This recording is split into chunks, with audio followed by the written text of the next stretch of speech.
Okay. We are live.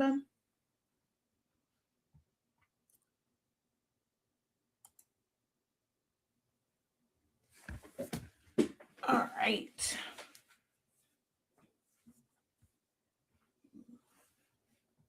Cool beans. This one is live as well. Yay. Okay, so hopefully this works this time because I won't be able to see comments. I know that much, but at least it is now public and not just friends only. So that worked out doing it that way. Okay. And that way people can at least share it out. Because before you couldn't really share it out because it only allowed friends. But I set it up where my live broadcast can be public on my Facebook page. How y'all doing? How y'all doing? How y'all doing? Let's see here. I gotta find it so I can share it out. The president took Malta.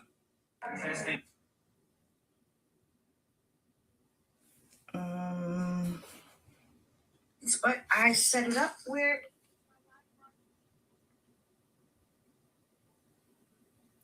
All right, there we go. Found it. Now I can share it out.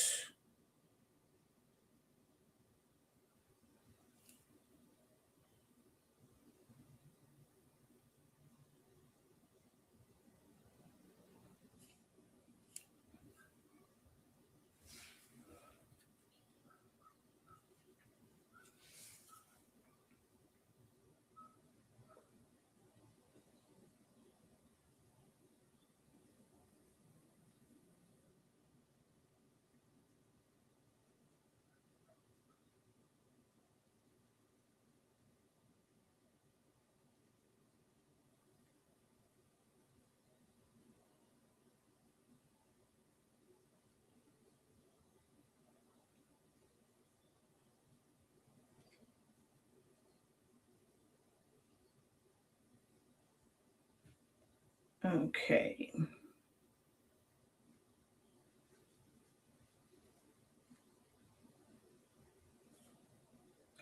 All right, so I'll share it all out. Okay. Are you still having your class at 6 p.m.? So it's not a class, but I am having a live session at 6 p.m.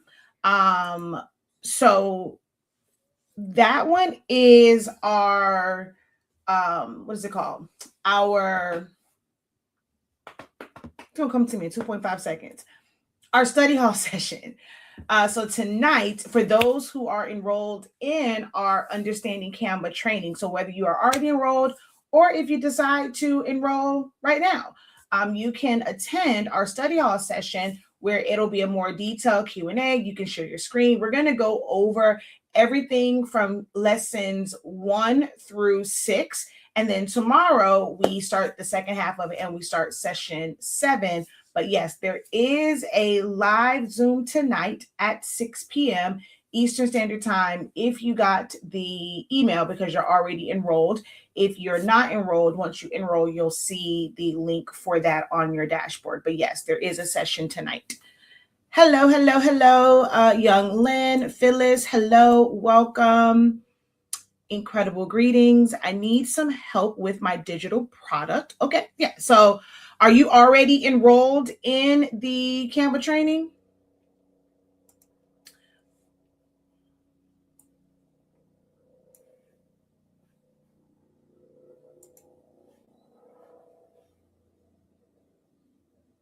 Hello. Welcome in. You think so? All right. So let me see. I'll check for you real quick.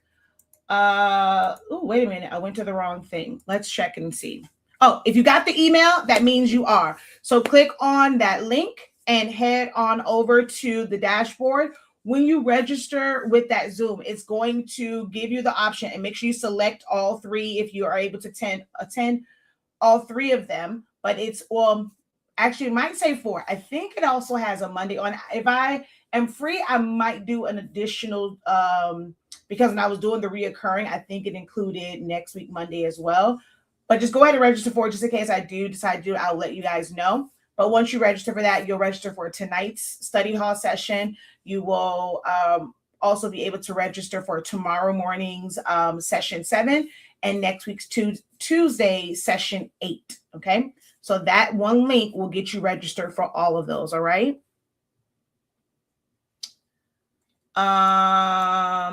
What class are you talking about? Okay, so let me get into this. Okay, I just, because she came in hot and she asked a question about the 6 p.m. training, so let me go ahead and get into this, and I'll start there.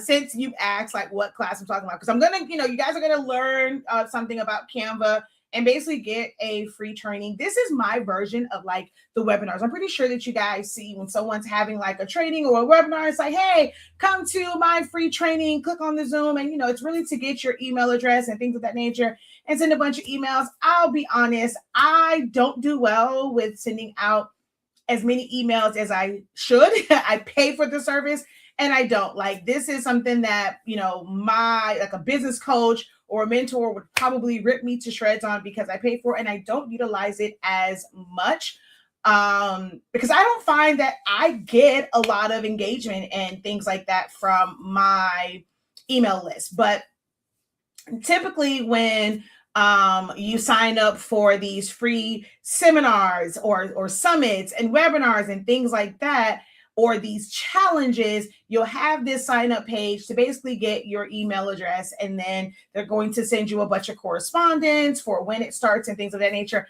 I've been doing this for so long, I just go in. So what they're doing inside of a Zoom and things like that, I've been doing that on Facebook Live, on YouTube Live for 11 years now.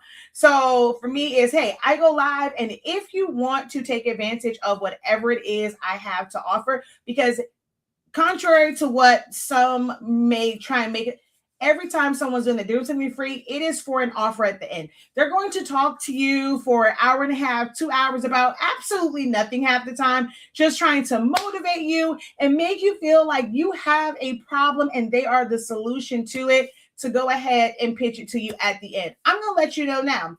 Yes, we do have a class where I teach you Canva, and the link is already in here. So that is up to you to decide if you want like more information, detailed information as far as like how the pricing and things like that break down. Just go ahead and write Canva. When I see enough of those comments, I'll go ahead and I'll break it down. But I am going to show you in this training some things that you can do to better understand Canva. I'm here to answer your questions. So this is kind of my version of it. I just don't go through the whole funnel, which most of them will tell you go through a funnel so that you can have an upsell page, a downsell page, and you can get some money, because I'm going to probably do this I'm going to do this almost right up until my 6 o'clock training. So until about like 5:30 we'll be here, and I'll probably do this for an hour, and I may not get it. I may not make any money on it. That's a risk that I'm taking and doing it this way, but I prefer to do this way. I like doing like the live video. So that's just me. Okay. All right. But I'm going to answer yours. So someone over here, Phyllis says, I got my grandson today since there's no school, so I'll be jumping in and out, but trying to stay logged in to help your algorithm numbers. Thank you so much, Phyllis. Incredible afternoon, Shayla. Miss Loretta, hello. Welcome.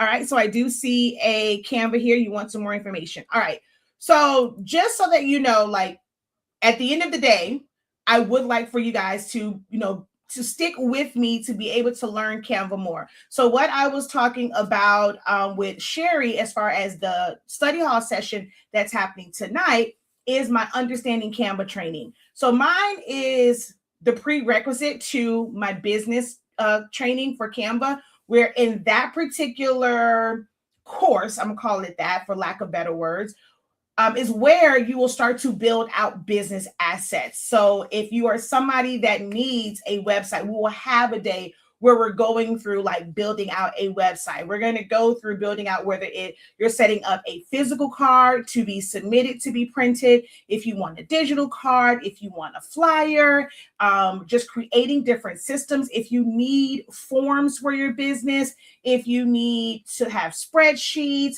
like for your budget or for your inventory, for your content, if you need to create content. So all of that will be in our Canva for Business. But when I go into Canva for Business, I'm not breaking down the intricacies of Canva because it's going to take too long, right? I've seen comments where people are like, oh, wait, this is not for beginners. Like you just jumped right into the middle. Like, how do I get the first part? Well, I mean, in a video, I can't, people can't show you like in one training, like everything. So it's things that build on it. So our prerequisite, this will help anybody that wants to use Canva in general, because I break it down piece by piece. It's 13 weeks. Every nook and cranny of it is explained to you so that you are more confident when you go into design.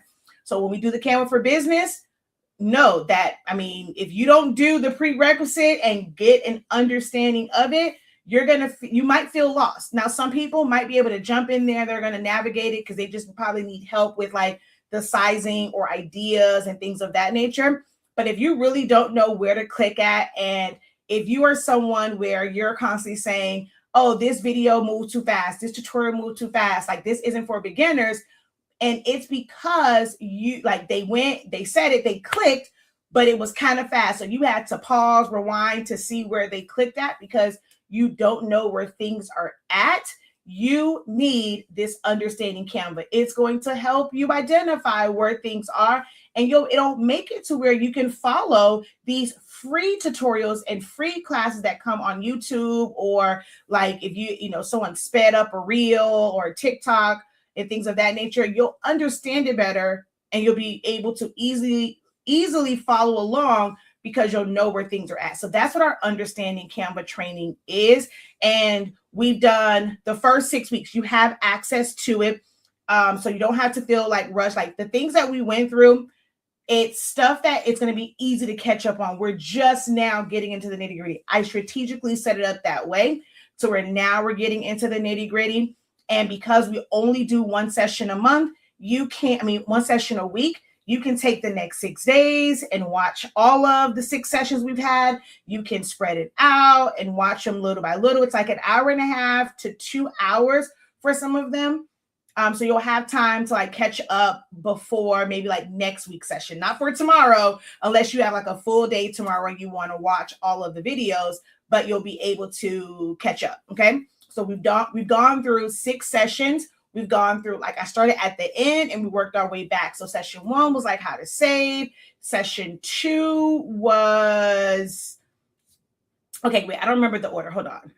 I know. So far we've gone through like how to properly save, how to use like the Magic Studio, which was like your Magic Studio things. That was last time we went through templates. We've gone through like the things that Canva can't do. And we've gone through, I'm missing 2 more. Oh my God, why can't I think? Hold on. I'm just going to go to it because my brain is not functioning right now as to what the other thing was. Hold on. But when I go into it, let's see. Let's go overview. And it tells you all of the sessions. So session 1 was saving. Session 2 was going over pre-made templates. Session 3 was how to use bulk create. Session 4 was things Canva can't do. Session 5 was going over everything Magic Studio. And session 6 was finding elements and understanding how to use the elements.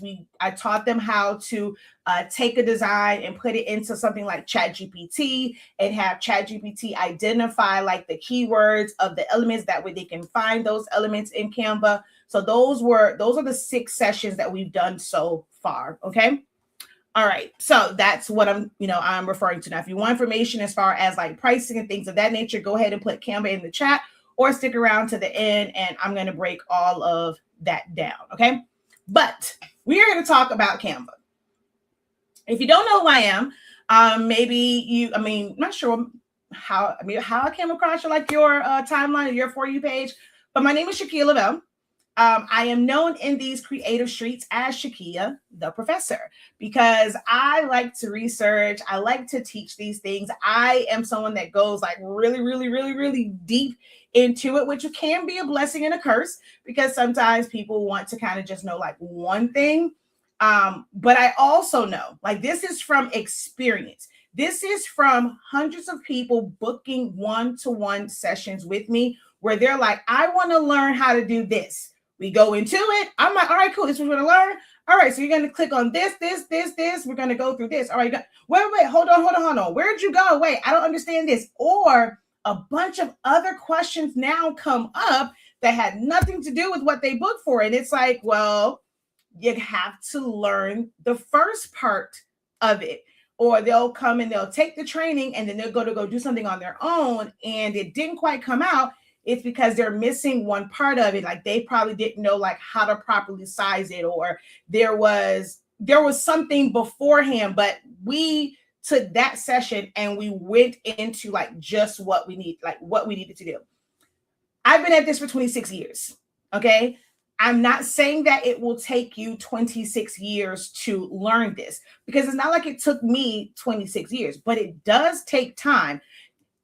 As easy as Canva is to use, it can be difficult if you don't apply like design principles. If you've never really been introduced to like how designing work and understanding things like how to properly like size and put the right dimensions in there, and you know how this affects when you blow something up and y'all submit it to CVS or Walgreens or Staples, why is it blurry?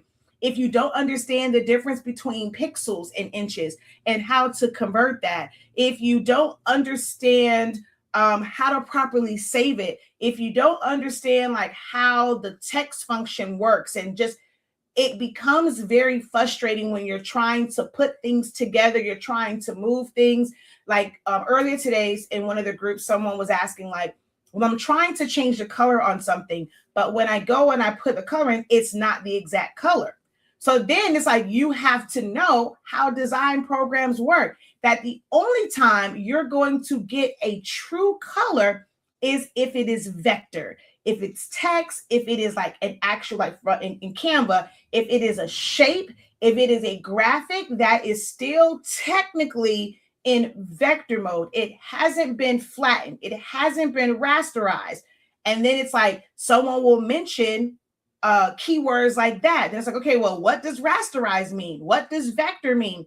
So there's so many different layers to this, and understanding the terminology, understanding how things work, understanding why, well, when I change this thing from red to blue, it changes to blue. But if I have this one over here and it's the exact same image, but if I try and change, I can't isolate the red. Or if I do change the red and I try and make it a blue, it comes out looking more purple. Like, what's going on here? But that is where you have to be willing to understand graphic design theory. And then some will say, well, I'm not a graphic designer. I just want to be able to, do some craft stuff and make some money on the side. It's still graphic designing. At the end of the day, anytime you are taking elements, you are taking colors, you are taking fonts and text, and you are putting it together, even in the most simplest form, it is graphic designing. It's not that you have to go and do all of these elaborate things and add backgrounds and sparkles. That's not what makes a graphic designer. You have graphic designers that or when you go out, you look at billboards and it's very simple. The CEO didn't do that. It probably wasn't an assistant. They hired these on their team, or they hired an agency, or they went to someone who is a graphic designer and knows how to properly size, knows how to properly space, knows how to take advantage of negative space or just making it legible. These are things that you have to know, even as just a crafter. Okay. And that is what I have been doing for 11 years, is taking this information and trying to break it down and teach it to you where you're going to understand it. again, like I said, it won't take you 26 years, because it didn't take me 26 years, but there's a lot of things that you just haven't been exposed to. So with my 26 years of experience, I am here to break it down so that you learn it faster than if you just did it on your own. Okay. So that is kind of that is who I am and why we are here today. Okay. So wait, let me see. I see something here. Hello. What is that? Linnell, how art thou? Cheryl says, I've been watching YouTube videos and look forward to using Canva and learning more. What is it that you do? What do you want to use Canva for? I am someone where I have done one-to-one sessions. I've done group sessions inside my trainings. I've done like full-on sessions with a group of teachers and helping them like develop things that's for their classroom. I have built out curriculum. I have I will say like a nonprofit is kind of how I want to do it, which is based off of like my son, because he has epilepsy, which causes him to have some learning deficiencies or education deficiencies. So I have like my Zip Learning Co. I've created videos to be able to help him, where like when it comes, like let's say to his schoolwork or his words, I create videos, I put voiceovers on it. Hold on one second.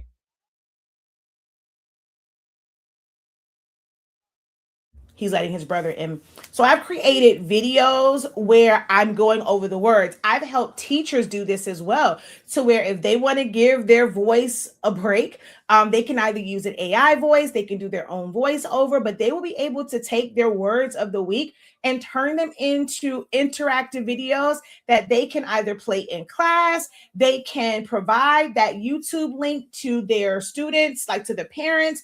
And that way they're following the lessons. Like I've helped them, incorporate that so that parents are not lost when they're helping their kid at home. They're learning and seeing it still from like the teacher. So doing it through Canva, or doing it like through Canva where they're going to create a worksheet, like additional lessons or like practices, or they're going to make videos and things like that. So I've helped teachers. I've helped real estate agents. I've helped podcasters. I did some like graphic work for which was like a sample one that I want for David Shands when he had his podcast summit. So I showed him some things and just taking still images and turning that into a reel and a visual and an advertisement and a promo for his podcast summit last year. And I want to do some for this year as well. But I'll have a while before that, because I did it like more like a 5-day countdown and different things like he can put up.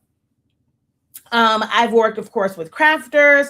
I've worked with those who are in like the insurance space and helping them utilize the sheets, the forms, even creating websites. I help Girl Scouts create websites via Canva. So I've helped I've helped a construction company use Canva. Someone with a mobile detailing, like so that they can create stickers and labels. Those who have print shops, like I have helped so many people incorporate Canva into their business. And then when it comes just to everyday things, I've had like mom groups that I've helped, and just having them use Canva for themselves, because I use it for personal use. My son has epilepsy. So in order for us to keep up with his medicine, and making sure that, okay, if we have to show the doctor, so that it is a file that either myself or his dad can access, because I am the only Samsung user in my family, like literally in my entire family, not even just people in my household. I'm the only Samsung user. And before, he used to keep the notes, but like on his phone. But I'm like, when I'm in the doctor's office, I would have to call him. Hey, when was the last seizure? Or what was like the thing of his seizures? So we end up putting that into Canva, and I have like the little link, and I'll do is click on it. We can see his medicine. I have it where it calculates and it lets me know when it's time for like it's getting low, and it's time to make sure that the pharmacy has the refill ready to go.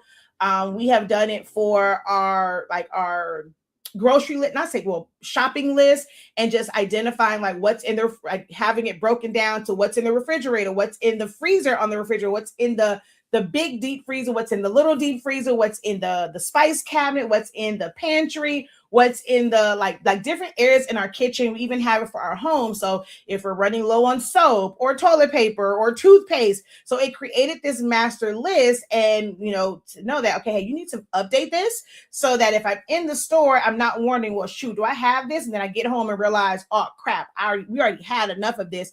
I just purchased duplicates of it. So there's so many ways that you can use it, like in your personal life. If you're someone that doesn't want to maybe buy templates, like something as simple as an invitation, or like just DIMing. So I use the term DIM. I don't use DIY because most people are DIMing things. They're like, I'm gonna do it myself.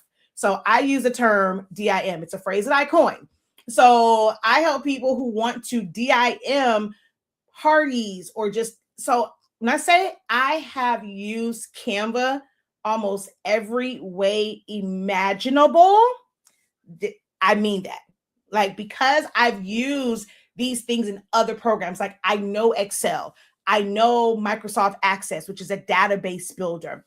I know like QuickBooks, so helping people build out invoices or just to keep track of their expenses in Canva. I've used Google Sheets and Google Forms and Google Documents. I've used Photoshop. I've used Silhouette Studio. So Canva combines a lot of those things. I've used InDesign to create ebooks and guides and things of that nature. So now with Canva, being able to put in those hyperlinks and have it connect to other pages, so that if you have like a true digital book, which some people have like the e-guides, but guess what they don't have? Their table of contents does not connect to anything. So you still end up having to go and find it. So I've helped people I've done it myself. And when I help others, hey, you're going to connect, you're going to, do everything, make your table of content last. Then you're going to go and, when you put your table of content, wherever that page number is there, you're going to make it to where this is a digital guide. They should be able to go to that, click on it, and it jumps to that page. These are the things that I have been able to help people do to make their lives easier, to make their digital products easier, and make them more more appealing to their clients, because I understood this from other programs, and I'm bringing all of that knowledge into Canva. I don't think you will ever find an instructor that has that much information, knowledge, and background and can apply it to the program that you guys are loving using. I'm still a Silhouette girl. I just had to design some things this past weekend, and I still use Silhouette. When I did this for my niece and Zanimani, and then for a client, like I did these in Silhouette Studio. Now there were those, oh my God, I want the template, but they want a Canva template. How I did this, it will take forever in Canva. So I've been using other programs, okay? But we are going to talk about just ways to use Canva. So if I can get you guys to talk to me, let me know, what is it that you have an interest in Canva for? What is it that you want to be able to create?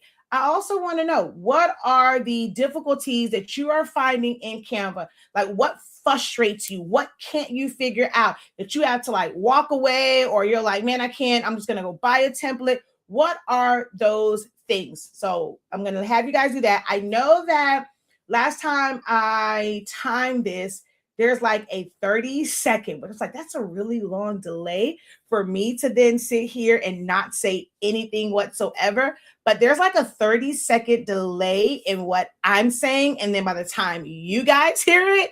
So I'm going to take a little pause. I'm going to let you guys kind of think on and marinate on that question and give you time to put your answers in. So if you are watching the playback of this, you're going to hear some silence. It's going to be a moment of silence while those who are watching live answer those questions. What is it that you essentially want to be able to use Canva for, whether it's personal or for a full-fledged business or side hustle? And what are some of your difficulties that you're finding, like when it comes to using Canva? Okay.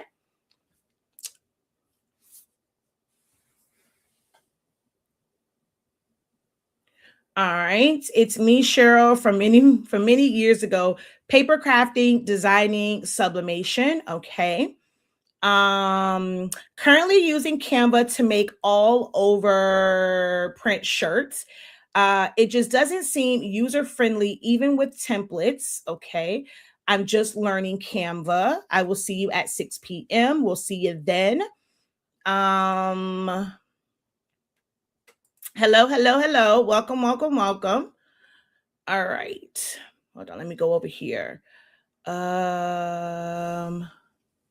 Make sure I wasn't missing anything. All right, I think, oh, wait, let's see over here. Hey, Christy, how art thou? So I see your comment over there, and I have lost my Facebook feed. Where'd you go? Okay, there it is. Both personal and business. Okay.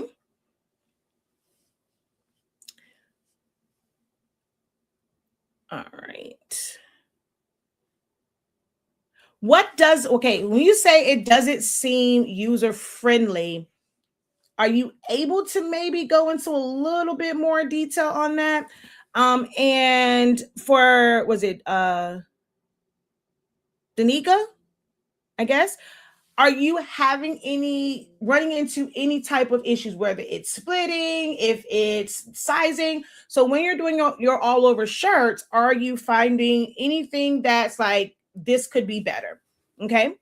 Let's see. I want to start using the spreadsheets for my business and for personal. Okay. Have you used spreadsheets outside of this? So have you tried to use Google Sheets or Excel spreadsheets before? All right, so let's see. I would like to learn how to use it for my business, for social media posts, shirts, and general designs. Just another option for designing. No, I use a template and it works fine for me. Okay. Let's see, both personal and business. But what are some things? So when you guys, okay, personal and business, but what are some things that you want? Because truth be told, I know we see a lot of people using Canva. And because so many people are using, because it's so popular, people start to think that any and everything that they want to be able to do can be created in Canva. Like, it can be done in Canva. And that's not the case a lot of the times. So if you're very specific about what you're wanting to learn, it kind of shapes like your expectation of Canva. Because what I'm finding is somebody wants to create something, right? And they go into Canva to create that thing. And it becomes very difficult, or they feel like Canva is difficult because they just cannot figure out how to make this thing work, how to do this particular thing. And it's because you're never going to be able to do that particular thing in Canva, no matter what you do, no matter how many apps that you try to use and go through, or you might be able to find an app that's buried deep. Every single day, new apps are added to Canva. It's not native to Canva. You have to then go and find the app. But if you're just going off like when you open up your Canva screen and then what is there, there's only so much that you can do. But you can find some apps. Sometimes people use Canva as a testing ground for apps. So you might see it there one day.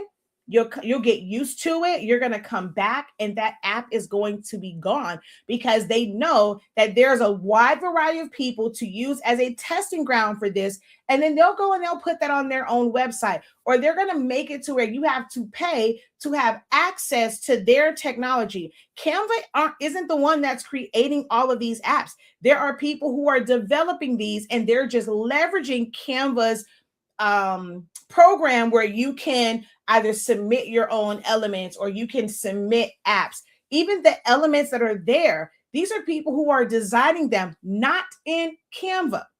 Some people will create certain things and there's assets in there and they will arrange them. And a lot of times these are those templates. But a lot of the elements, they're not designed in Canva itself because it simply cannot. Canva cannot subtract. Canva cannot do like the crop, how we use it like in Silhouette Studio, or like for you, it'll be like slice, for some of you guys, slice in Cricut Design Space. You know, the terminology, like when you're using like Illustrator, whether it's like unite or subtract front from back, you cannot do those things in Canva. So a lot of the elements that you're using, they were not made in Canva. Someone used another program and then they just basically licensed that, or they got into like Canva's creator program, and so they're just making their artwork available there. So understand, there's a lot of things that you will not be able to do in Canva. Canva is great for plug and play. You can build things out and kind of create structures and create things by mixing and matching things that already exist. But Canva is more of a plug and play of use the things that are here to build out a design, but you can't create it from scratch. Hopefully that makes sense. But you have to be very specific about what it is that you want to do so that someone like me can let you know you're spinning your wheels. You're not going to be able to do that in Canva. So you're going to frustrate yourself. You are going to be mad at Canva and feel like, oh, this is too hard to learn. I can't do this. Canva sucks. It's useless because you're trying to make it do something that it can't. Instead of leaning into what it is powerful at, because it is a very, very powerful system that can do a lot for your business and your personal life when you use it to the best of its ability and within its capabilities. Okay. Let's see here. One of the biggest things, the toolbar, it's not just the side. It just seems like a lot coming from Canva and Silhouette. It's actually, I think to me, I feel like it's a less, than Silhouette. Way more tools and functions than Cricut. But that's the thing. Y'all have to start separating these programs when you want to be able to do more. Think about what you're limited in doing with Cricut Design Space. It's things that you're frustrated. You can't do X, Y, and Z. So you have to learn another one. Y'all have to stop comparing these softwares. They are totally, totally, totally, totally different.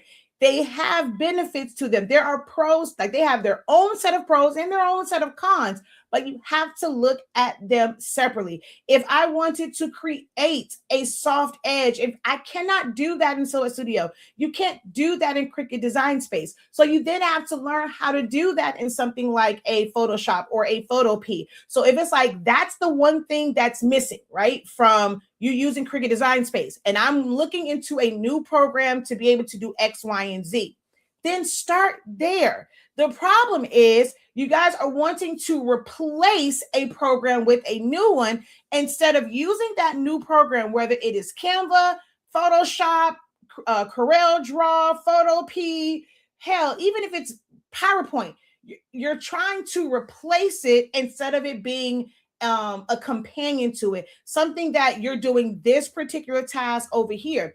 As great as Photoshop is, there are a lot of things that Photoshop simply cannot do. It is not the end all be all. It is not the super program. It is actually limited. When you are somebody that designs in raster and vector, you start to see those limitations. No one program will fulfill all of your needs, right? So please understand that no one design program will fulfill all your needs, which is why they have so many. Adobe itself, that should be an indicator that one program doesn't work. Adobe has a full suite of programs to do different things. They offer different functions. So you have to identify what it is that you want to use Canva for, so that you can learn the proper tools to be able to do those things, okay? No, I'm not just saying you, but a lot of people do. They compare the two, and they'll be like, okay, well, it's more complicated. Like I had that with Silhouette Studio. It had more functions or more buttons than Cricut Design Space. So people look at it and automatically assume that it was just going to be more complicated because Cricut Design Space does splice and it does like 3 different things, but you also have to go in and delete and do this or whatever. Whereas Silhouette Studio, they made all of these things separate, and some people couldn't grasp onto that. So for a lot of people, they are comparing them, and they are wanting this, like they feel like, oh, well, this new program is going to solve all of my problems. Like this is something I know from experience because I teach. This is not from my own personal experience. This is from someone who has weekly, like daily and weekly one-to-one sessions. And y'all know I like questions. So I'm always asking a bunch of questions, and I fully understand where the issues come in for most people, which is why I'm the best at what I do. Okay. Let's see.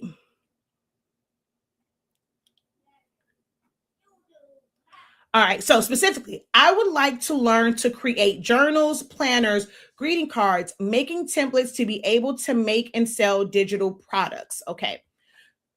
All right. So that's what I need to do. Use it to the best of its ability, because right now it's not paying. It's not paying. Wait. Right now it's not paying me. Need to have the paid version. Wait, huh? I think I'm missing something there. I guess I need to know what is Canva's strength, because I'm Silhouette all the way. Okay. I'm not comparing. I'm just using that as an example of how the toolbar is set up. Yes, learning to use the program for what it's built for. I use my programs for what it's good for. I may use 2 or 3 for just one single project. Exactly. They expect one to replace the other when they can work together. That's what I thought. Okay. So wait, are you saying you don't have the paid version, Christy? Is that what you're saying? You don't have the paid version? All right, so I'm going to go and share my screen. I have to do it on 2 different ones so that we can kind of start to get into some of the, like get into the nitty gritty of Canva. So let me go share screen and entire screen. And then over here, let's do present, share screen, entire screen. All right. And then add to stage. Add to stage. All right. Everybody should be seeing my screen right now. And then let me pull back up my one here so I can see your comments. All right. So I'm going to go off of, let's see, who was the person over here? Okay, let's see. Who was it that said that about journals, planners, and create digital products to sell? So was it Amira? Am I saying that right? Amira? Do you have designs on your computer already? Wait a minute. Oh, I have way too many things open over here. Let me just, okay, hold on. Wait, I'm going to come out of this real quick because I really don't know what is behind this. So let me shut down all of this because I do have a lot of stuff. Oh, wow. I had a lot. I had a lot of these open. Okay. All righty then. I had way too many of these open. I had a lot of tabs open. That was crazy. The amount of tabs I had open was absolutely diabolical.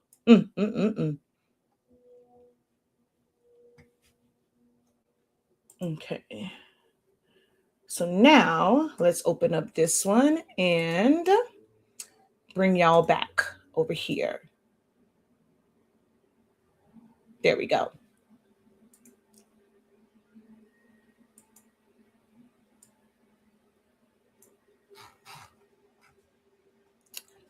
Okay.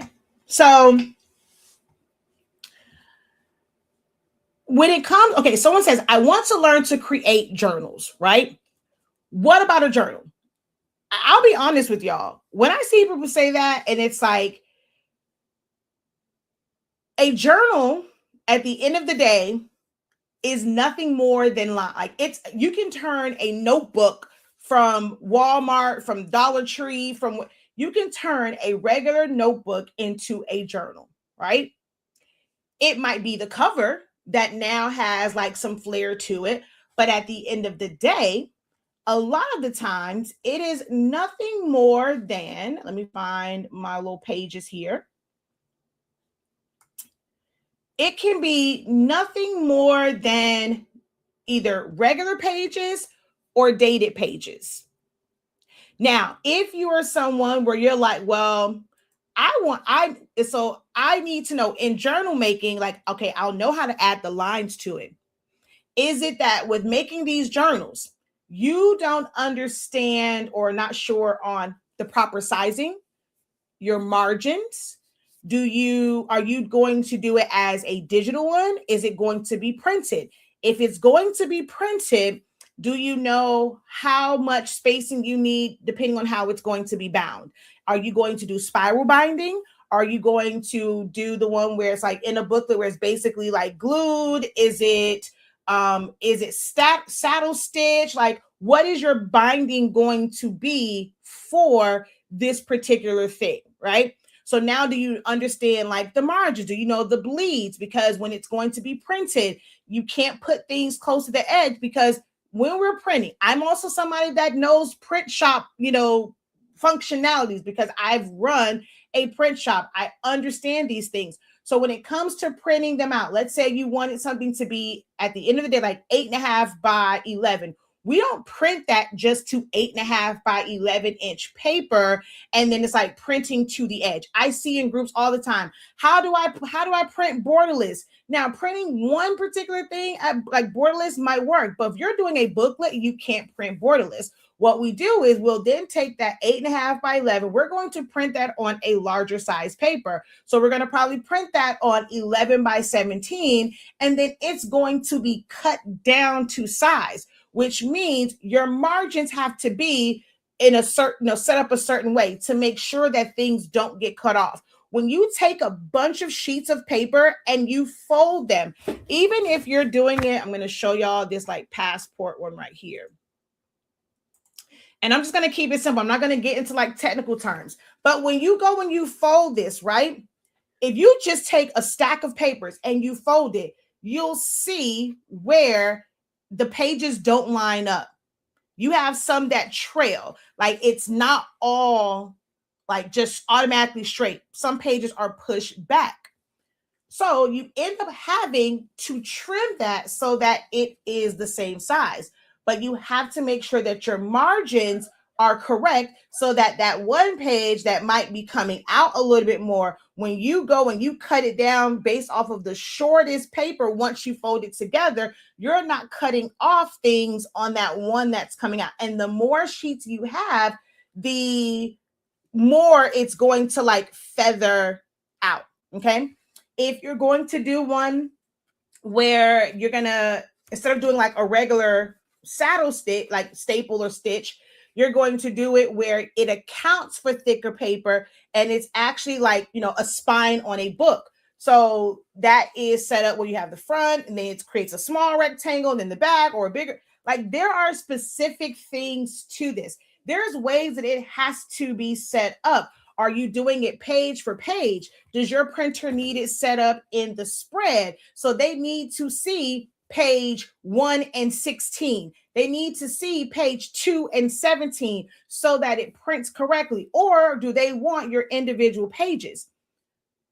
I find that creating the journal part of it, they know, okay, I'm gonna put some lines, I'm gonna date it, or I'm gonna put prompts in it. It's put a text box here. I'm gonna put the writing prompt on here. Boom, it is done. There's nothing to that part to make this journal. It's lines and maybe some text for a date or an actual prompt. The issue then comes in, you go to submit this to be printed and things are getting cut off because you did not understand that part of the business, like that part of, not to say business, like just that part of it in all of the different ways that it can be stitched. Are you asking these questions of your printer? how they're going to print it. If you're printing it in-house yourself, do you know how to set up your printer so that when you're duplex printing, it actually lines up and it doesn't shift? It's not about Canva at that point. You need to now know all these other things. And then once you know them, then it's like, okay, how do I set my margin? How do I make sure that I don't go outside of the margin in Canva? Make sense? Same thing with planners, or even when it comes to a greeting card. A greeting card is, and I'll use that as an example when I go in back into it, because someone asked that question, right? So a greeting card, we'll just say, like, even like with this, right? You're going to have one design page, and you're going to have your back cover on one side, your front cover on the other.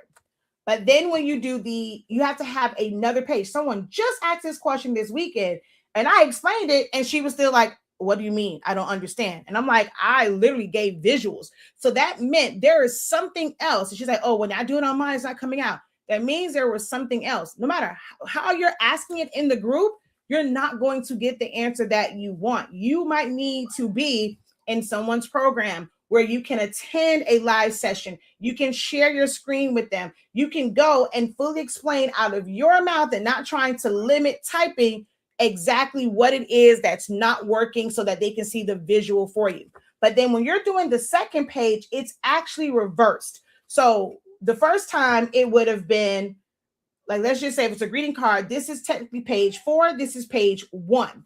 When you go here, this becomes page 2 and page 3.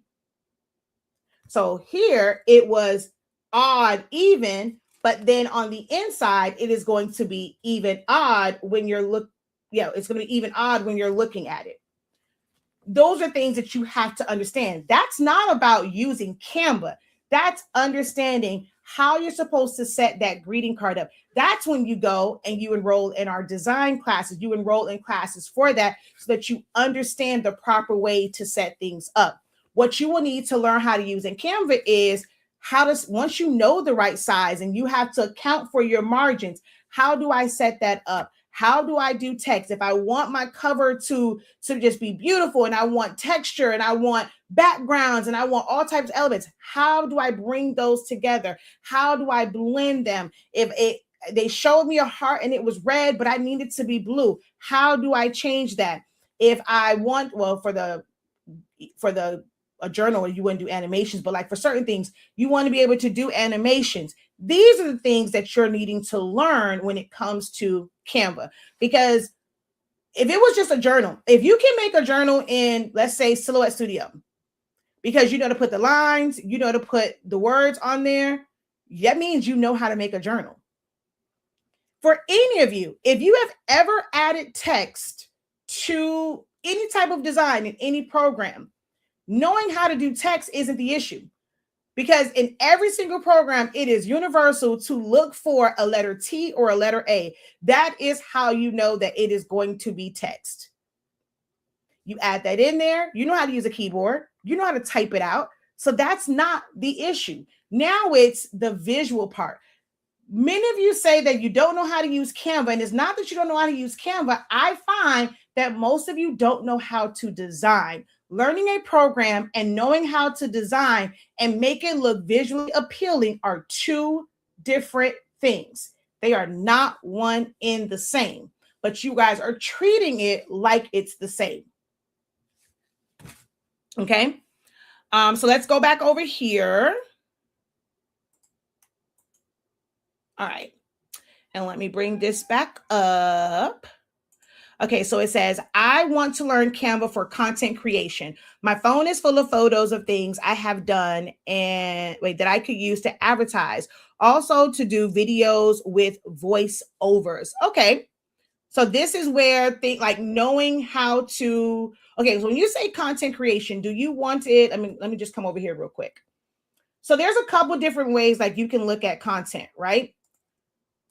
This is one of our students that's in our creative business program. So if she wanted to just advertise like this party that she did, these are all separate images. So it's knowing I'm going to see if it's here. I think I had something right here. This has all of the original images on here, right? But you can see there's background to these. So what you'll need to know is, okay, how do I remove the background? That's something, it's really easy to do it. It's one button. But now if you had white, you may have to add some things back, right? So this little things like that. I see this in groups all the time. This is something that is not a well duh type situation. Like, it's not common knowledge.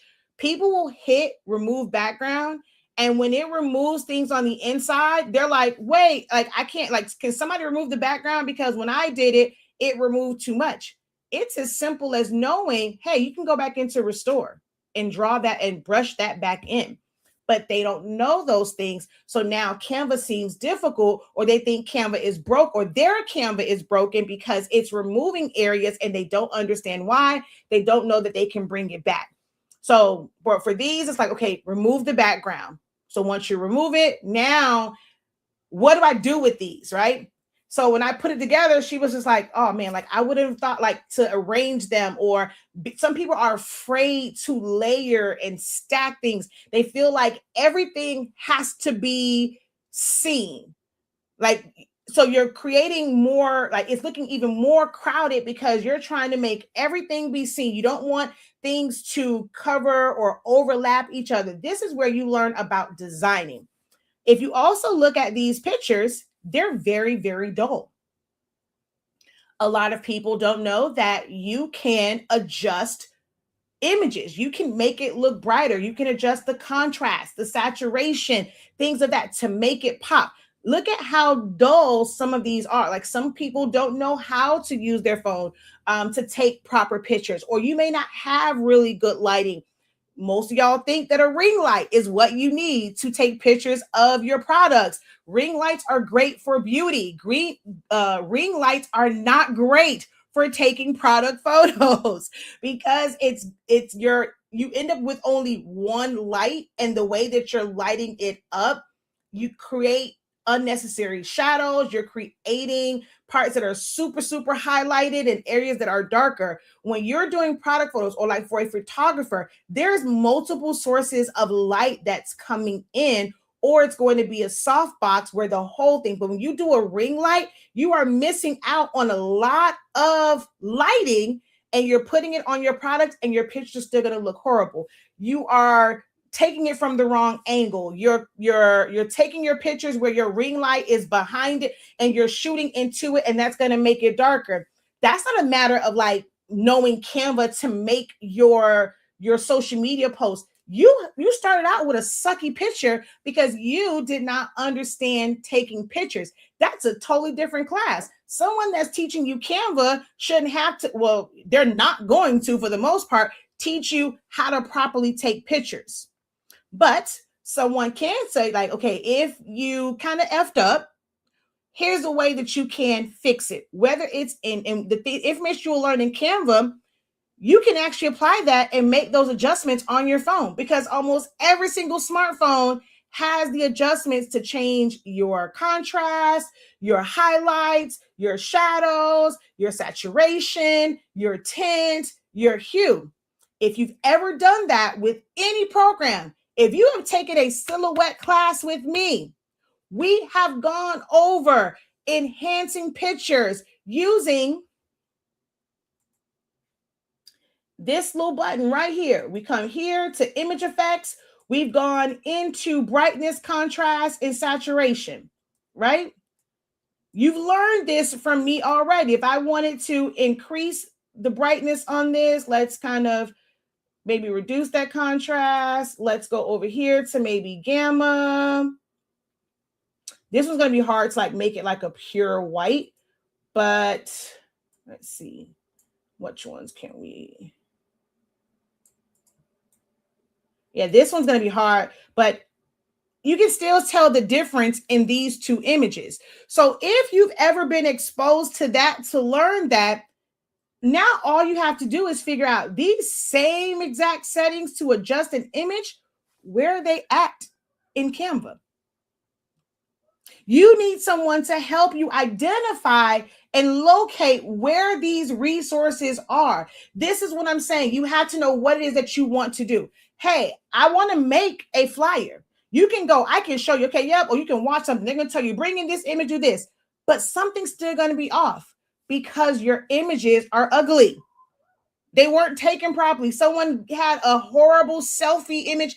They did not wipe the camera lens and it's all hazy, and they send it to you and it looks hazy. You had this amazing template. They used this AI image that was this nice, bright, vibrant, perfect picture. You go and you put your client picture in it and you're like, this looks like shit. This looks dull. And you're ready to give up on it. But had you got the training on, you can utilize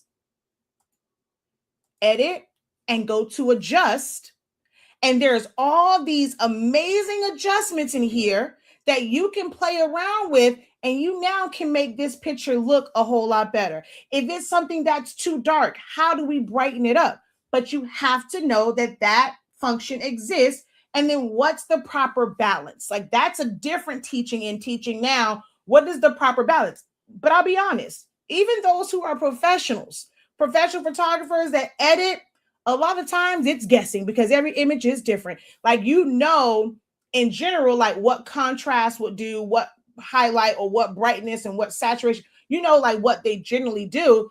But we play around with those settings and have to move them up, back, front, dot. We got to play around with that a lot. You're not doing anything wrong if you have to constantly adjust.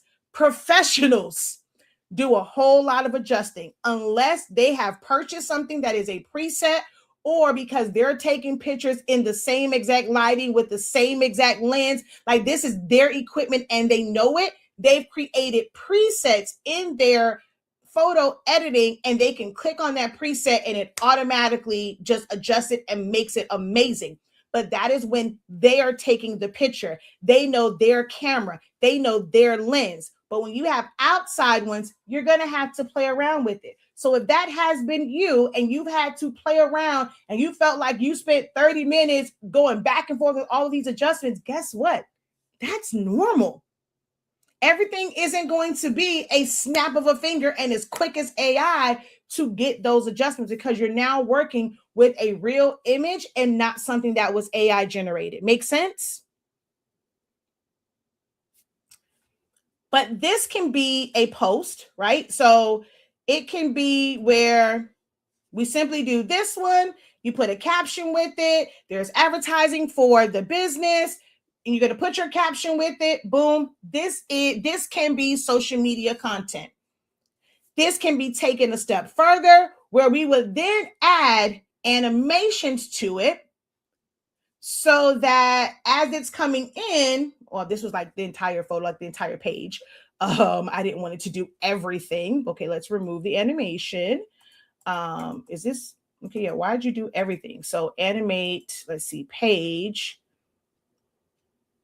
So if I do page, each part of it is going to come in like one by one, like knowing how these animations work. So if I do sleek, so now it becomes something that has motion to it.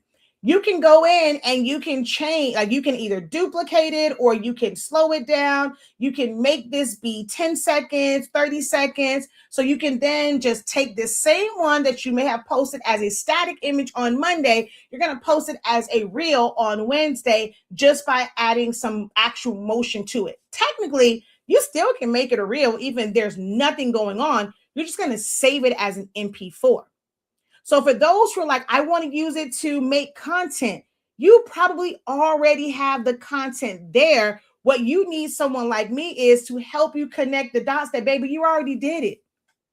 You're thinking that you're behind, but you're not. You already have the content. You already have the digital product.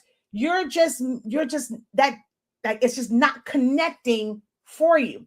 A lot of you may have everything that you need, but you need somebody to help you connect the dots. We do that in our trainings all the time. Like, I give you real world examples of how to use these tools and these functions and how to use your designs. Okay. So content creation, this is content creation. It can be here. And then it can be like this. So this is a different angle. We're not, it's everything kind of pushed to the bottom, the logo's in the top. Here's another one. This came from a pre-made template that already had like the outline, it had the shadows and things to it. It had the frame here, or you can either use that or drop it in. It already had text for you. It already looked like an IG kind of post. So we took this and I left the text the same, new party pack. We used some Chat GPT to come up with like a description here. Put that same set of pictures from right here in the middle, put the logo. You now go and upload this as an Instagram post. You go and you upload this as a reel where you can make the text be like a typewriter. It's going to come on the screen. Then you're going to go and have it hold for about 10 seconds. They can finish reading it. Then you can go and put your information at the end on like how do they order from you or whatever. If you want to put a QR code, but you set it up first. You have to just know the right sizing, and then you're going to add these animations and things of that nature. Okay, well, what if we wanted it to look like this, where it's a lot of little ones? There are templates there. Sometimes it's not just knowing the program. You're saying, okay, I want to be able to do content creation. There's a lot of templates, and all you have to do is change it out with the things that you have edited, you've made look better, you've made it brighter, you've made these images match up and look really good. Okay.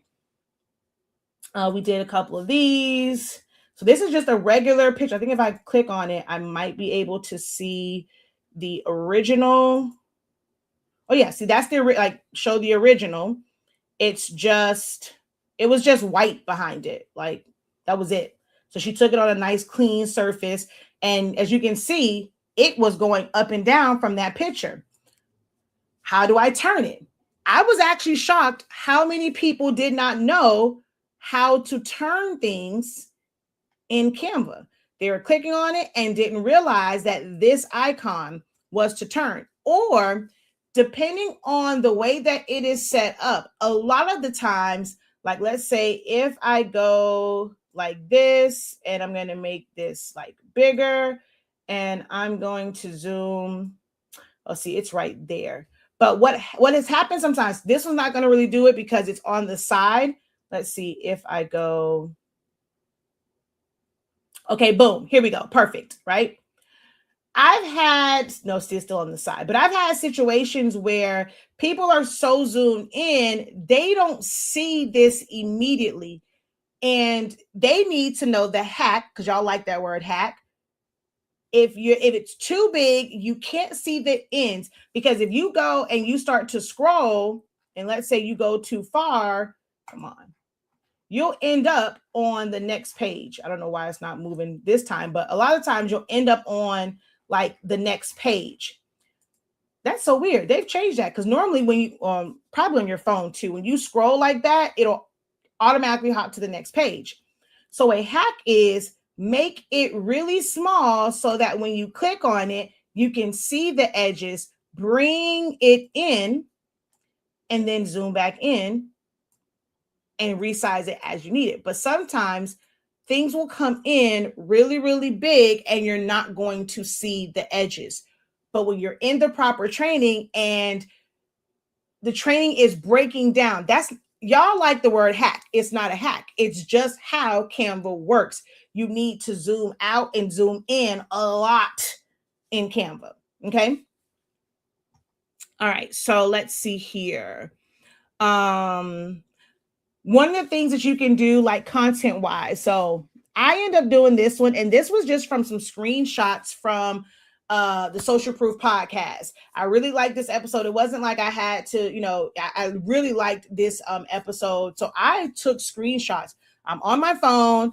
I'm taking screenshots in real time, and it's still the small, one that was on there of what was going on, throughout the episode. This was, I think, a pre-made, not a template. It was a pre-made, preset thing of text. It is. Now, this right here, their suggested text, this changes all the time. So it's probably going to take me a little bit longer to find it because it used to be at the top. Ooh, this is a new one. Here, this one right here.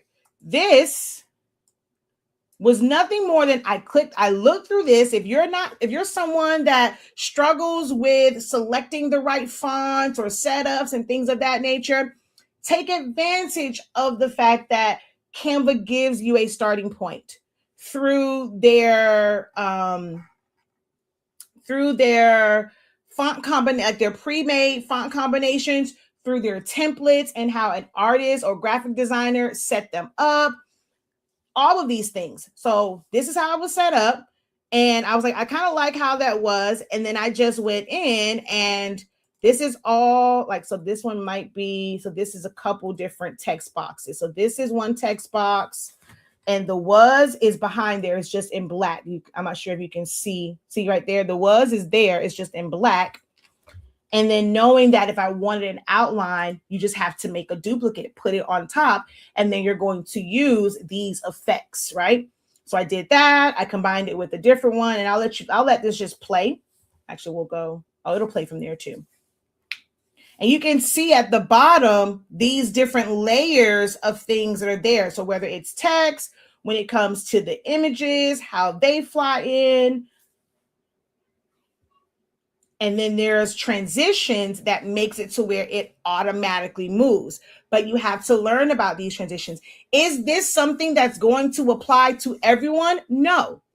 Not everybody needs to know how to do this. This may not be a style that you need for your content. It works well for podcasters, like to be able just to show this is the thumbnail, this is the title of it, to help people, find it. Then at the end, all their pictures, there's a QR code that can be scanned, or if you screenshot it and you hold it down, it'll take you right to that episode. Does everybody need to know how to do this? No. But there's like, let's say if I were to teach this, I wouldn't be teaching it for you to go out and you to make this yourself, because you may not have a podcast. But what you will take from that lesson is, hey, this is how we make things come in at different intervals. This is how we add, typewriter animations. This is how we make it where when the next one comes up, the whole thing moves out of the way. Well, just the picture is moving. Why isn't the background moving? The name changed. Well, how did you get the picture to move, but then the gold box didn't move? The Instagram logo didn't move, but the name changed. And then now there's new text. So you're learning the sequence of this as you're learning to build out something like this. You have to learn to dissect classes and like, okay, I want to be able to make content for myself. I don't need it exactly like this, but I want the shirt to show, then I want that to fly away, and then I want a stole to show up. I want that to drop down. Then I want them to see the yard sign. I want the yard sign to come from the back, and I want it to blow up. I want, at the end, hey, we have an early bird sale. So I want the word early bird sale to like rotate around. You are going to end up mixing and matching a bunch of different things. It's not going to be, well, whatever you learn in this one class, well, it's only for this thing. I'm only going to use this if I'm going to create something just like this. No, you take those lessons and now you mix and match these different elements and these different features and these different effects in different things. Am I making sense? Are y'all understanding what I'm putting down, or is this too much? Let me know in the chat. So I love this, and I get a little passionate about it, and I might talk over people's understanding. So let me know in the chat if this is helpful, if it's helping you understand maybe a little bit better and how you need to really approach Canva. Let me know in the chat.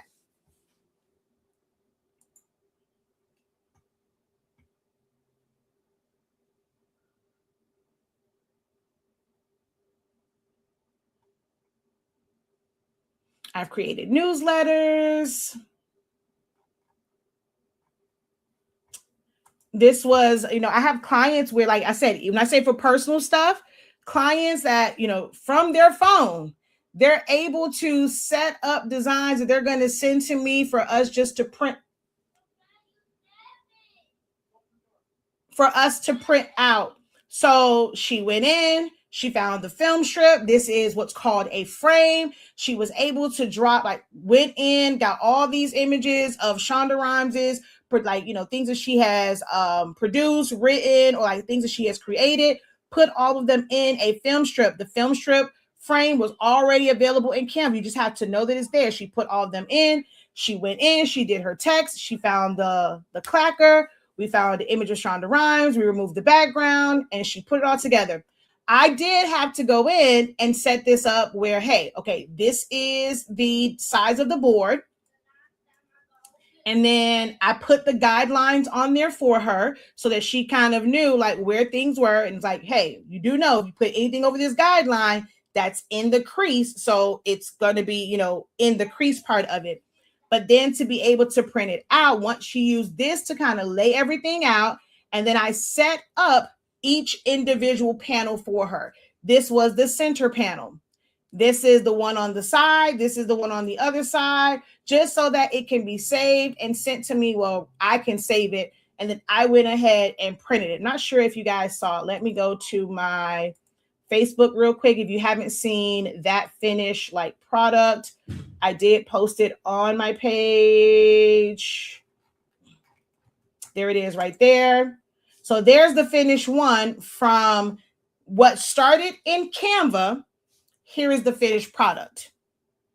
And everything is sized perfectly and it fits and it looks exactly like it is there. The one thing that is a little bit different is I did add red around this, but that's not necessarily like, I could add that technically in Canva, but I did do that one like in Silhouette Studio because it's a little bit easier to do that and remove all of the extra like edit points. But it's knowing that because this had to be cut, I needed to add that complementary color since it was like the red in rhymes. Let's go ahead, add that. It made it easier to cut because trying to cut around her hair would have been a little bit trickier. So that becomes something that you learn about designing. And that is like a little hack that you would do so that it works better. So this is from Canva to reality. Okay. Let's go back over here. Let's see. So videos with voiceovers, it just depends on the type of video that you're going to like create. One of the ones that I did was, I'm just going to come. Okay. So this one, we'll just play this. This is a recent thing I did. I just had to submit a body of work to someone just they can see.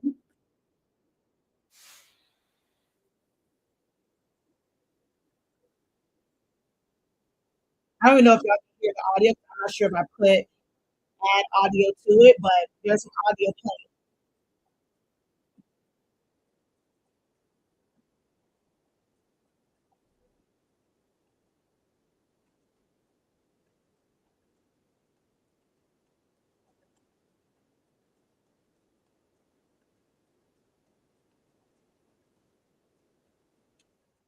All right. So here is music. Canva has a large library of sounds. So that clicking sound, like it was like on a keyboard, that came straight from Canva. I didn't have to go find that. You put in those keywords, you're going to be able to find sound effects. Like there's a lot of sound effects in Canva. Most people don't realize that. Now, this is not something when it comes to the sound effects and it comes to putting these things in, this is not something that's going to be just instantaneous. It does take some time to do this. If you are someone that's like, you want everything to be done in 30 minutes or less, you need to work with templates and keep it real simple. Canva may not be the thing. Canva makes it where you have some of the functions of a editing software. I have 3 different video editing softwares that I have gone through. 3 of them that I have used. Now, certain things Canva can't do it for because it can't really handle like larger pieces of like content or like a video. But for smaller things, I can use it there. I use it in here. And I find that for things like this, Canva makes it way programs I paid double, triple, quadruple the cost of Canva for simple things. Canva makes it so much easier. It still takes time. It's not something that I'm going to be able to go with like every time, go and do it. And it's just like done in like 30 minutes, 30 seconds. Some things do take time. And I find that a lot of you guys get frustrated and you think that you're not getting it. You think that you don't understand or Canva isn't working just because it's something that's taking you an hour. Some things, even when you know what you know, adding all of the elements, doing all of the transitions and setting things up, like to get that to show up like that, there's a couple different steps that I have to do in order to get those words to just appear from behind social media-ish. So the setup for that can take an hour, can take an hour and a half. Somebody that's just learning, that might take you 2 hours. And that is okay because you are learning the process. But then the next time that you do it, it's going to get faster. It's going to get faster. At your fastest time, it might still take you an hour to do it. You might not be able to do it in 5 minutes unless you're now using a template. Do y'all know that this is a template? If I wanted to do this exact same style for someone else, Canva has it where you can make a copy of this. So everything's going to be the same. You're going to make a duplicate of it. And now all you have to do is change out the images that show up on each of the pages. You have to change out the words. But did you have to redo the transitions? No. Did you have to redo the sound effects? No. Did you have to redo the timing? No. This is the equivalent of a template. You guys have templates at your fingertips. Anything that is on your computer that is a finished version of something, it is a template. You do not have to start over from scratch. You ain't got to start off from square one when it comes to this. If you want to use that again, you may have to change out some colors, change out a picture. Sometimes, somebody's name might be a little bit longer, so you have to change the font, but it is essentially a template. Y'all already have templates. Now, where you may not be monetizing it is you don't know how to properly save it. You may not know how to make it into a Canva template link. How do I set this up on my Etsy or my Shopify or my PayHip or my Gumroad or my Stand Store or my Go High Level? How do I set this up? How do I make it to where they can actually download it? Then you need to create maybe another file that you're going to save as a PDF that's going to have a hyperlink. But what's a hyperlink? These are the things that you learn when you are in the right training. Make sense?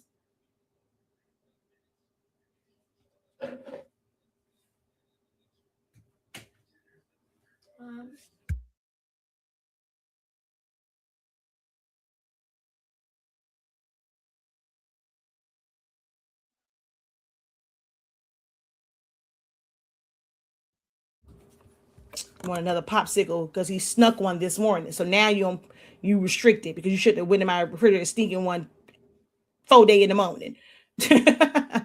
That's my problem. Okay, I understand. Understanding the tools and how to use and apply it. Okay.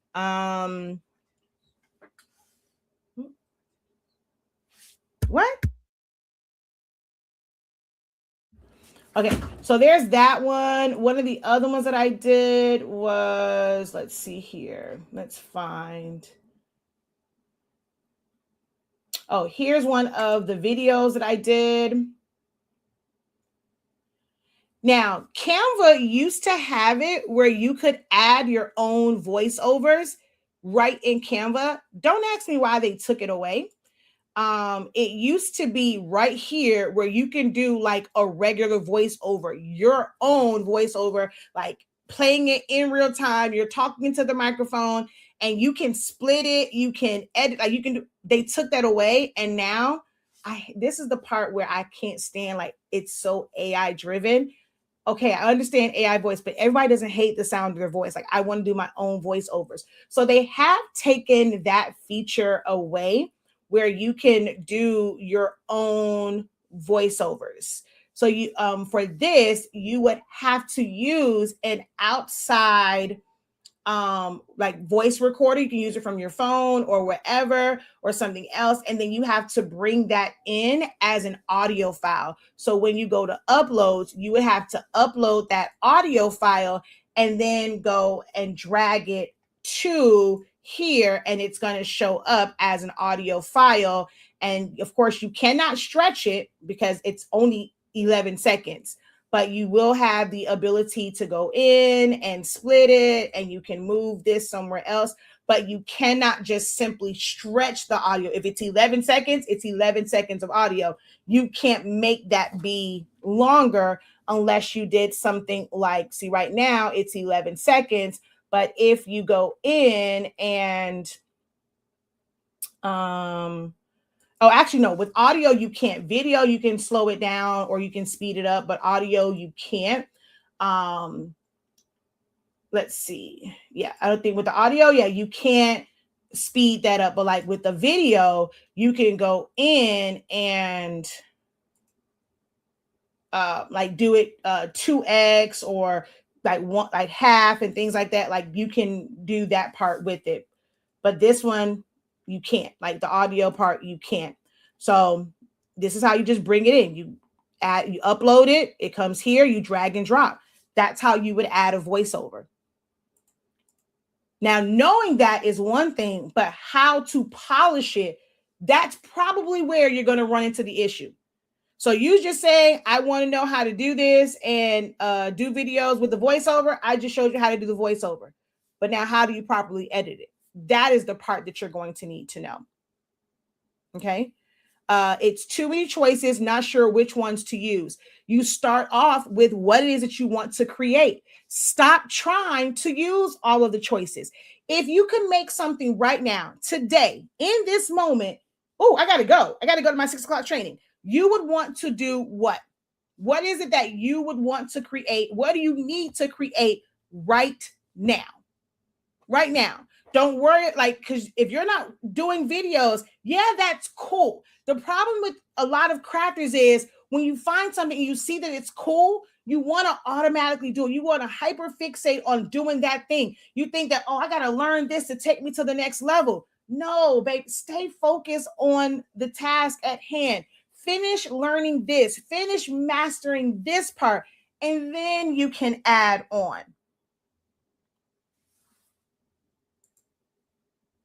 I've made flashcards for myself. And then like I can do this. And let's say if I go, oh, this one isn't set up yet. Like when I was doing these flashcards, if it says back to the question, it would go because there's like questions and then there's answers. So I can go here. None of these are set up yet. Like the other one is. And when it says see answer, it would go to that particular one. So let me see if I can find one that is set up that way. This is 2 of 2. This is no. Okay, so let me see if this one is set up. Okay, nope, that's where's my, oh, okay, no, that's not the one. Hold on. Because that says bulk, whatever one. Okay, how many are there? No, 2, 50. I don't think, oh God, I got to figure out. I forget. I changed the name of it.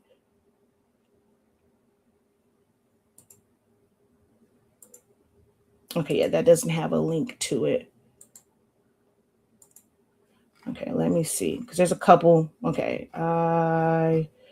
it's probably one of the ones down here. Learning flashcards. No.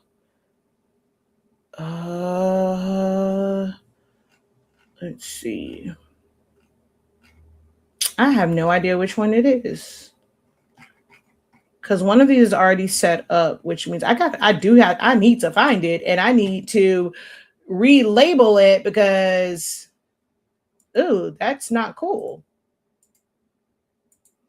I actually went through all of this and it's already set up to go to like the next one. And now, which one is it though?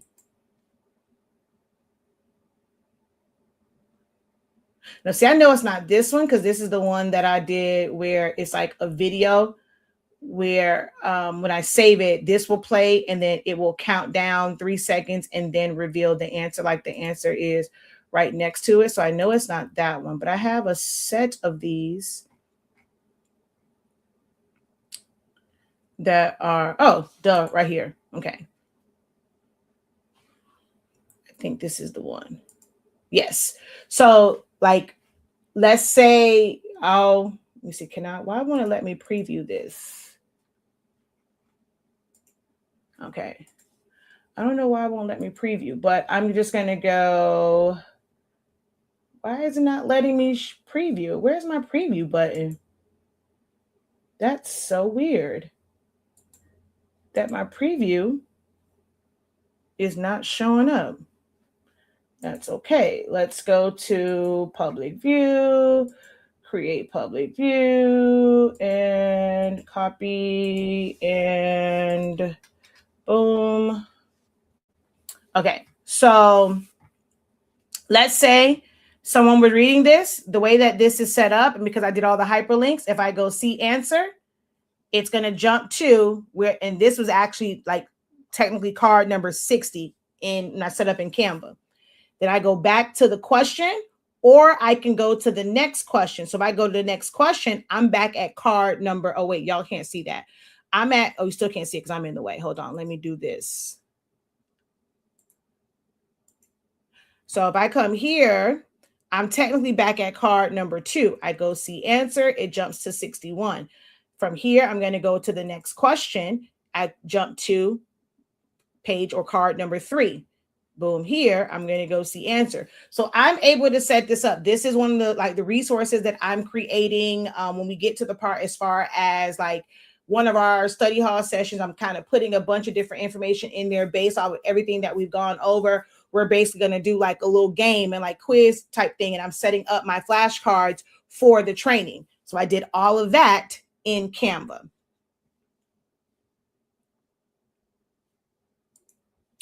I have never used, let me see, hold on. You are right. All images are not created equal. I spend time adjusting and readjusting and sometimes using AI to remove or add something. I have never used the video reel feature in Canva. I know if I'm not using it, I'm wasting my money. So it's not that it's wasting your money. If you go into Canva and you are utilizing Canva for one thing, the one thing that you need it for, you're not wasting it.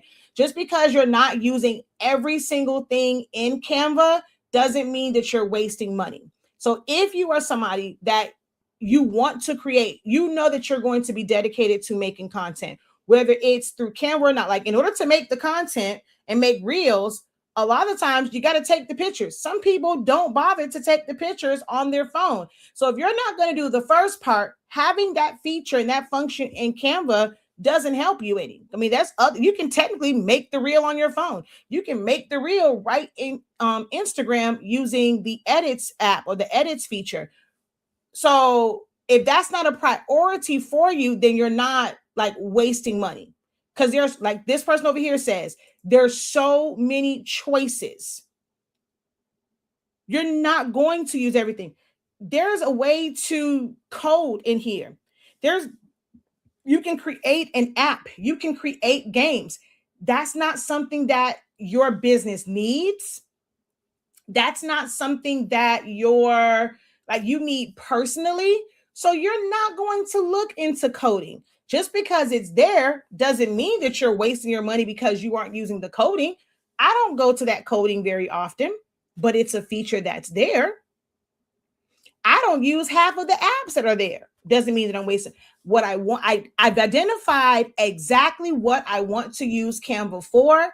And whenever I'm doing that thing, come hell or high water, even if I'm frustrated, I'm going to stay in Canva to complete that particular thing. And that's how you have to approach it. All right, so I want to take a little break and kind of rest my throat before my session. Now, the link is in the description. I don't know why it's not showing up over here. Hold on 1 second.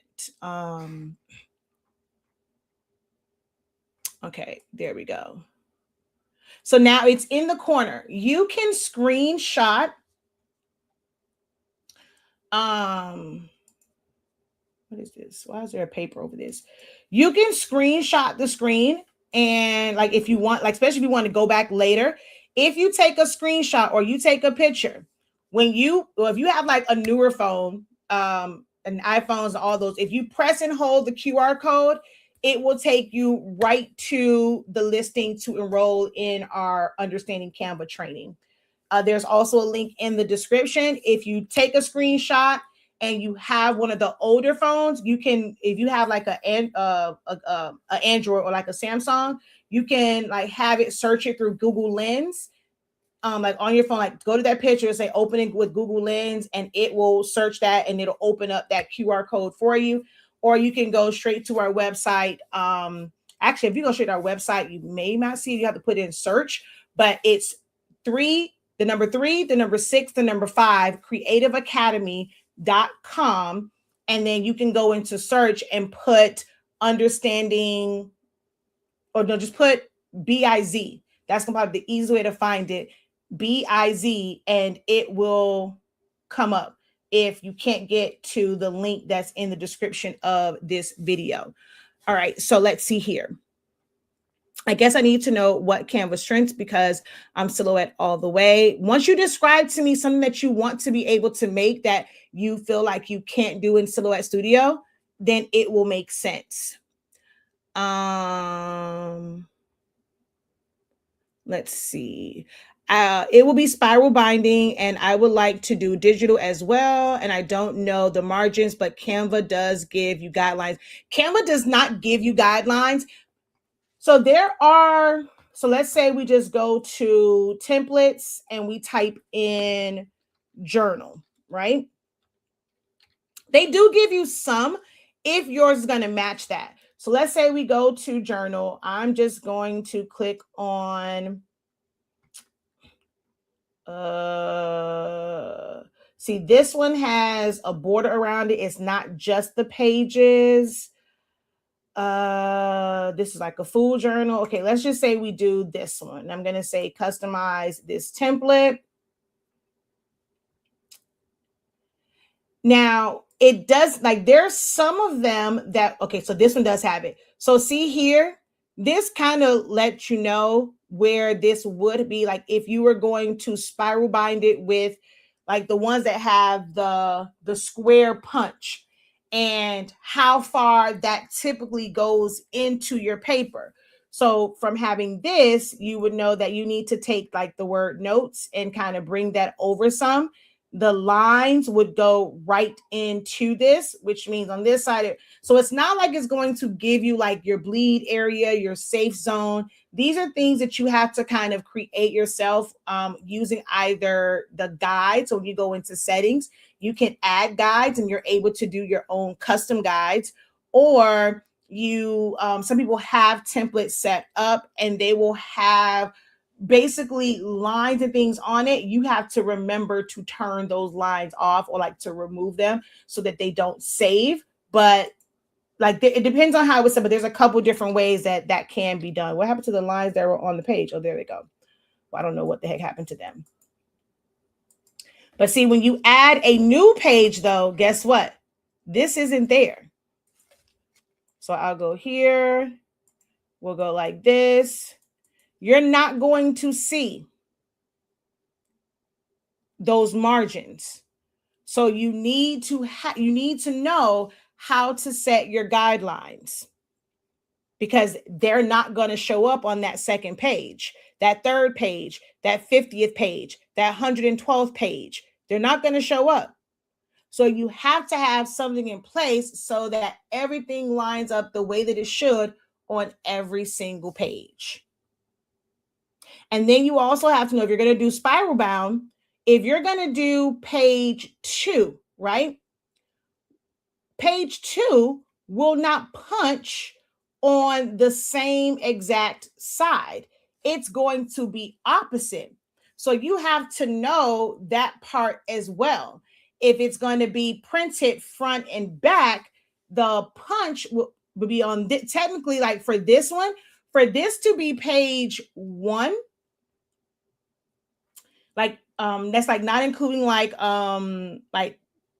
intro pages or cover pages, things like that, it's on this side, which means page 2, the hole punches would actually be on this side when you do it back to back. Based off of where this is page 2, the punches will be on this side, which means you have to make sure that your margins are correct on the opposite page.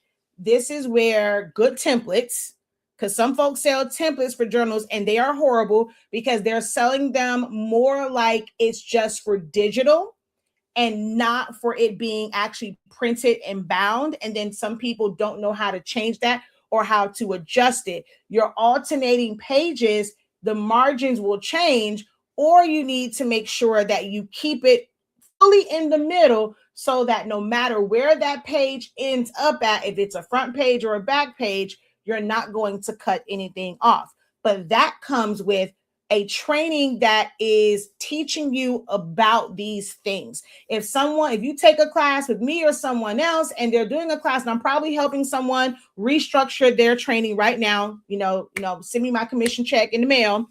But they should be teaching not just, okay, let's add some lines, let's add some things to it, educating you on how things are going to be printed. If it's a sheet, if you're going to submit it as sheets, is it going to be do they want the spread? Do you have to have it imposed? Like, there's a lot of terminology that goes into properly setting up these things. Okay. Let's see. Didn't know about the sound effects. Let's see here. So is this class going to go over all of this? So I got 3 minutes. Oh Lord, hey, join us. But what we basically go through is I don't go through designing. Designing is the next phase. What my Canva training does is probably going to show you things that you did not know. Even if you think you know Canva, you don't know these things. And not to say that you're going to need all of it, but when you do need it, the seed has already been planted on this can be done.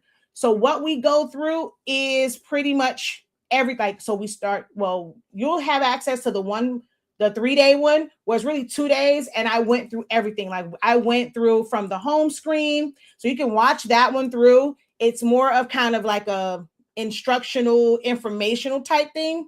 And I'm identifying where everything is. This can be used for this. When it comes to social media, these are the options. For videos, you can use it for this. Print means this. Documents do this.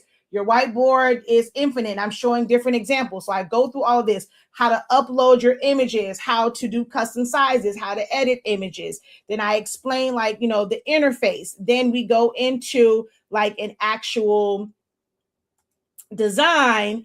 And I know. Oh, Lord Jesus, did it show all of my information on there for that class? Lord have mercy.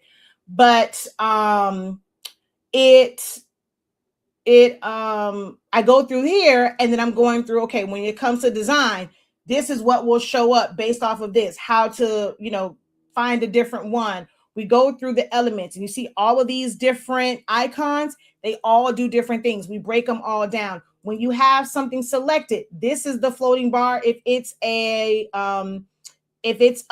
what's this thing called? A frame. But if you have a picture, now the floating taskbar, it changes. Then there are certain things where if you change the color of it, right? So that changed pretty much everything, not just the outside. We changed this one. It's just going to, all I did was, this is a red, but look at what this did. It's still blue. It just made it a darker blue. But if I were to go in and let's say, let me see, this one should be vector. I was hoping no, this doesn't have more than one color. Let's see. This one has more than one color, right? But if I go here and I make this teal, I go to this one and I make this one purple. Whoa, it didn't just change it and make it just a deeper blue. It changed just that part of it. So if I come here, I go to this and I make it yellow. Where there's a difference in the way that they're set up. I break that down so that you understand when you're looking at certain images, you can make these changes. when you're looking at other ones, these are the changes that you can make. This is your options for this one. This is your options for that one. What you can do with this one, what you can't do with this one. How do you make them somewhat similar? I break everything down. 13 weeks of breaking it down to where you understand Canva. It's not understanding design, it's understanding Canva. Once you understand Canva, it's going to make understanding your designs and completing your designs that much easier. I got to go. It's 6 o'clock. I'm not even going to be able to rest my voice before we do this, but I invite you guys, come ask your questions. Join us on the Zoom. You can still enroll. We will be on for probably about like a good hour and a half. This is tonight is our study hall session. We're going over lessons 1 through 6. Anybody have any questions? They want to share their screen. They're trying to figure out a design. They're going to be able to share their screen and get the help that they need. And then tomorrow we start the second half and we start session 7. And tomorrow we're going over text. Okay. But I got to go for real. Link is in the description. I'm going to try and put it in the chat. I know some of the platforms, it won't show up in the chat. But it definitely is in the description of the video, or at least once the live is over with, you should be able to click on it. If it's in the chat, like let's say like from the live video, you can't click on the link. As soon as I close out, you should be able to click on the link, okay? Is this Canva Pro? I teach it from both. I identify what is a pro feature and what is not. What I did here is not a pro feature. What I did here is not a pro feature, but this element itself was a pro element. So the system looks the same. You will have access to everything. I have in the training, there's a download. When you have Canva Pro, you'll see what's different, because on the download, when you don't have Canva Pro, if something is on there that was a Canva Pro element, it puts a watermark over it. We go over things like that as well, okay? But you don't need Canva Pro in order to participate in the training, because we go over everything for those who are pro users and who aren't. Now, when it comes to the pro stuff, you won't be able to follow along. You can watch and you'll at least have the information for when you switch over to pro, but you won't be able to necessarily follow along for certain things and opening up certain things when we're doing those things that are pro, okay? She says, you are the GOAT. Thank you so much. Yes, designing is my issue. Young Lynn, take the prerequisites so that you can understand it and be ready for our design classes. Because in design, I focus on design. I'm teaching you design concepts. I'm teaching you design layouts. I'm teaching you how to properly space. I'm not going over, well, this is how edit works and how this works. I'm not doing any of that. I'm teaching you design. So take the prerequisite course so that you can understand how the system works and what it can do and can't do. All right. All right, I got to get out of here. Thank you guys so very much for your time. Until next time, I don't know where my other one is, but they're still looking at my screen. Hold on, let me see. Let me go over here. There we go. All right, until next time, have a great one. Continue to unlock your creativity and be incredible. Peace.